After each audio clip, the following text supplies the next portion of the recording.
Well, happy day to you, friends. Today, I'm going to be talking about one of the more important sports cards in my collection. Stay tuned.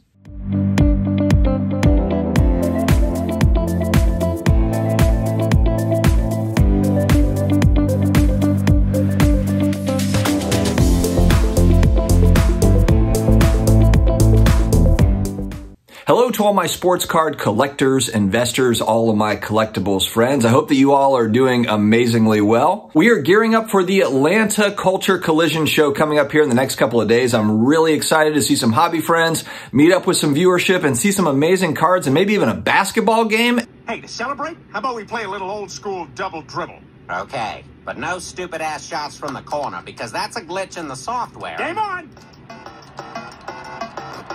All right, bring it up the court. And corner three! No, that's what I'm talking about. Steal! Up, corner three! All right, here we go. I got something cooking. Oh, you dropped something. At the show. Also tonight, I'm on with Brad, the comeback card investor. We've got Peter, the CEO of SGC Grading Company on. I'm excited to have him on. Big fan of SGC and what they've been doing, along with the other grading companies. Before you all jump in and say I'm an SGC homer, I own a lot of grading companies, okay? But I really, really like what SGC has been doing, along with a lot of other people, frankly. And so we are going to connect with him. That's going to be on the Comeback Card Investor YouTube channel on tonight, 9 p.m. Eastern time. So definitely check that out. All right, guys, without further ado, I'm going to jump in. I have chosen one card. As I was pondering life, I was looking at it this morning, and it made me just kind of think back to another time, my childhood. And you're probably wondering, which card am I talking about? Dustin, come on, like, enough with the suspense. Let's get to it. The 86 Topps Bobby Hebert rookie card. All right, guys, so you're probably wondering, like, why does this card matter? It's not worth anything. Well, and that's where the collector side of me comes out. And it just kind of, I mean, look at this, the face on Bobby Hebert. This explains a lot of how I felt as a kid growing up, like the confusion and the utter, like, what the heck is going on in the world? Additionally, this sums up the New Orleans Saints team as I watched it in the 80s and 90s. This is a face of, like, where's the investment in the offensive line? Where is the investment in receivers? We had a couple of receivers. We did have an amazing defense in the Dome Patrol. But again, this face is the face of a confused man that's just trying to get through these games. And now I'll give Bobby Hebert so much credit. Bobby Hebert was actually a really above average quarterback. So I'm not going to sit here and just bash him. But I think that this card is fantastic. Just they chose this picture to go with for his rookie card. And this guy is from Louisiana. He's got like the Cajun accent. He is Saints all wrapped up into one. You got to love it. You absolutely have to love it. Bobby Hebert, he's still doing radio and stuff for the Saints. Everybody loves him as a Saints fan. And frankly, he was leading the first really like decent teams for New Orleans after 20 years of being really, really bad.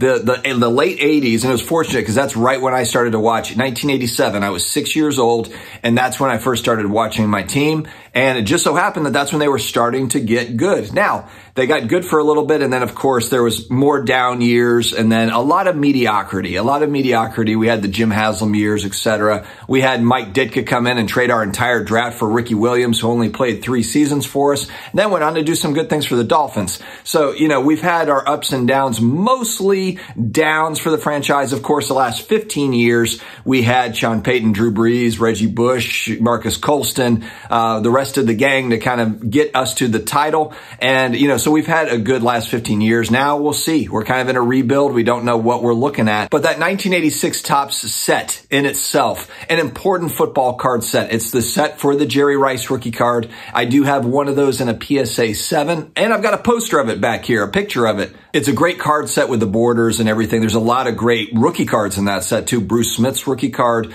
is in that set. There's a lot of good stuff in that 1986 Topps set. But I think it's important to talk about these types of cards because for a lot of the channel, we're talking about pricing and price movements up and down, what's going on in the market, market news, and what things are affecting the market, inflation, deflation, blah, blah, blah, and whatever. But in reality, look, I mean, this comes down to a childhood hobby that was a lot of fun, and that's the connecting tissue for what we have today. Yeah, you do have people that are just strictly in it to get in and out for money, but that has not been, that's But that's always been the case. If you, even going back to the 80s, going back to the 90s, there was a lot of people that came in and came out and then came back in again and then went back out. It is one of those hobbies where you've got a nice influx and outflux, I guess, if outflux is a word, of collectors, investors, flippers, and all the rest of it that makes the whole engine run. So it's important to have all of them. I know the collectors, so-called collectors who never sell anything, but then I find out later that they sell stuff. I think that's kind of funny. But anyway, the collectors will say, we don't need the investors and the blah, blah, blah and whatever. And fine, fair enough. But the reality is it's great to have an ecosystem that includes everybody. And most people are hybrids of these things. Most people are a collector. They're a little bit of an investor. They're a little bit of a flipper. They're a little bit of whatever. It's just most people aren't honest about it.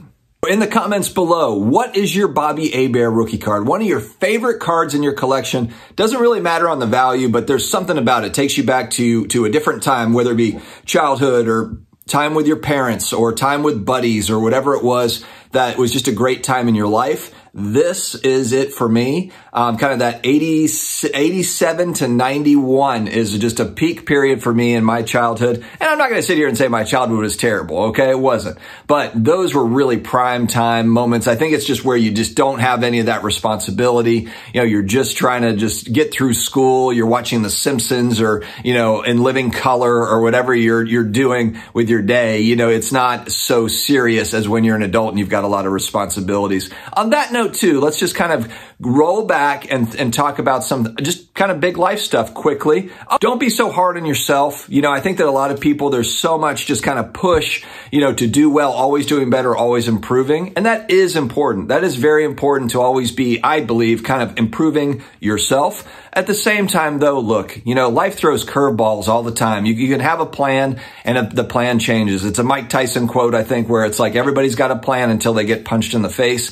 And that's exactly right. And everybody in life gets punched in the face, figuratively or literally sometimes. But we always have to get back up off the mat. That's always something that is absolutely critical for all of us. And so I really like this viewership that we have here and this crew because you can see there's a lot of passion for cards, but there's also passion for finance stuff. There's passion for a lot of different things and a lot of care, I think, about these things and just like other human beings. And I think that that's awesome. So guys, thank you very much. As I always say, stay healthy, stay awesome. I will talk to you again later.